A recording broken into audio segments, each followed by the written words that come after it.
My name is James A. Hansen. I am the historian and publications editor for the Museum of the Fur Trade. And over the years, I've worked in a number of historical settings, institutions, but I came back here, and for the last 20 years, I've been the editor and historian for the Museum of the Fur Trade. The fur trade is actually an outgrowth of Indian intertribal trade. In prehistoric times, Indians had vast networks of commerce. When Europeans first discovered the new continent, they found that the Indians were fascinated with all the colorful cloth and axes, knives, kettles, and so almost instantly an important commerce grew up between native people who had things that Europeans wanted and the Europeans who furnished all these wonderful trade goods. It continued as an important industry in the continental United States up until after the Civil War. In Canada, the fur trade under the Hudson's Bay Company was significant until about 1900, and it lasted in places in Alaska into the 1950s. My father grew up on a pretty hardscrabble farm in Nebraska. He had a far-ranging interest in the world, and the local public library was very significant to him. And one year he visited there and found books that were written by a man named James Willard Schultz. And Schultz had lived with the Blackfeet Indians, and he wrote a book about his experiences there. It was called My Life as an Indian. My father was so impressed with the book, telling about what the Indians' attitudes were, what the fur traders supplied, how that interchange worked. It wasn't the fur traders cheating the Indians, but rather they were working together in a symbiotic relationship. After World War II, Charles, my dad, was going to graduate school at the University of Colorado, and he heard about a trading post that had been reconstructed during WPA days in the 1930s. And so he got a group of like-minded persons to go visit about operating that as a historic site.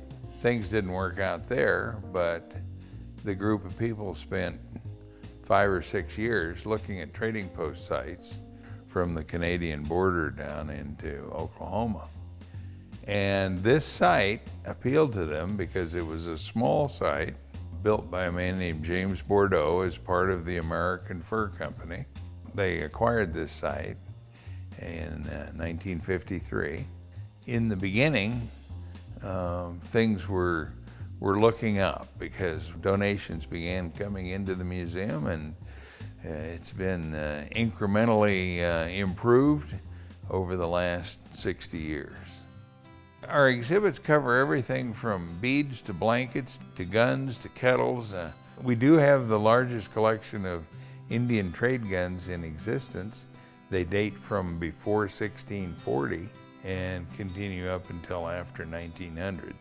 And then one thing that we started about 10 years ago, it was Charles Hansen's idea to publish an encyclopedia of trade goods, to put everything we know, all of our research, into a single significant source for just people interested in native culture.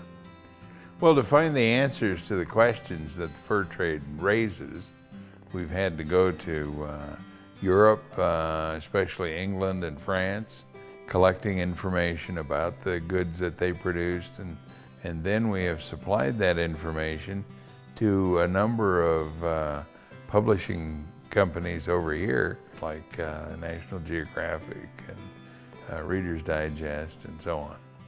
The purpose of our research is to determine two things that we talk about in this museum. One is the materials of the fur trade, and the second are the methods by which the fur trade operated, whether it was canoes, two-wheeled carts, or steamboats. We're interested in how it affected the native culture. That's our principal goal.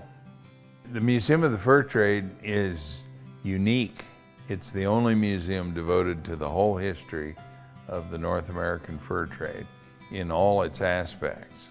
And here, they're going to see things that they never even thought of, like a 36-foot birch bark canoe hanging from the ceiling.